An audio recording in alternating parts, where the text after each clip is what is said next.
À Gravel, de Maxime Herbeau aux éditions Inceptio. Au château des Heures Comptées. Souvent la nuit, je dîne avec les morts. Ils me tendent les plats en souriant, me racontent leur journée, me proposent de me resservir. Papa m'explique comment un de ses clients lui a aujourd'hui amené une montre à réparer qui a plus d'un siècle.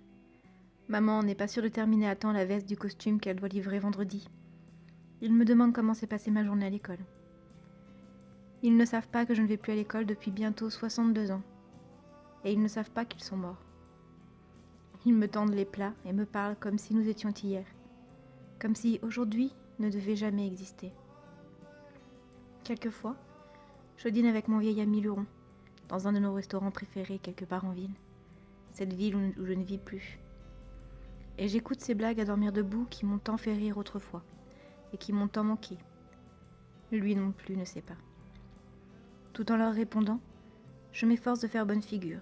J'essaye de faire en sorte qu'ils ne s'aperçoivent de rien, qu'ils continuent à me parler sans le moindre doute. J'espère que ma voix un peu tremblante ne trahira pas ce nœud incandescent qui remonte lentement au fond de ma gorge. Parce que si je leur en dis trop, s'ils viennent à soupçonner la vérité, j'ai peur que le charme ne se rompe. Tant qu'ils ne savent pas, ils restent avec moi, et rien ne suggère qu'ils sont morts, à part les poches d'ombre sous leurs yeux. Ces taches noirâtres, ils ne les avaient pas de leur vivant. Ce sont les marques de leurs sursis. Je ne veux pas que ça s'arrête. Je ne veux pas me réveiller. Je veux qu'ils restent là, à me parler, encore et encore. Même si ce qu'ils disent ne m'intéresse pas vraiment. Il y a si longtemps que je n'ai pas entendu leur voix. Je suis heureux de les revoir et pourtant je n'ose pas parler trop fort, ni les serrer dans mes bras, car leur présence extraordinaire me semble en même temps d'une fragilité presque insoutenable. Et je crains qu'un seul geste brusque, ou un seul mot plus haut que l'autre, ne les fasse éclater en poussière comme de vulgaires statues de sable.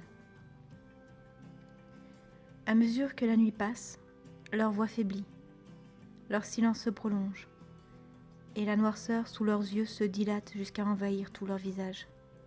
À mon réveil, qui coïncide rarement avec celui du soleil, je retrouve les évidences que mon sommeil sénile a suspendues pendant quelques minutes d'or. Sans doute est-il normal, quand on approche de sa propre fin, de passer de plus en plus de temps avec les morts.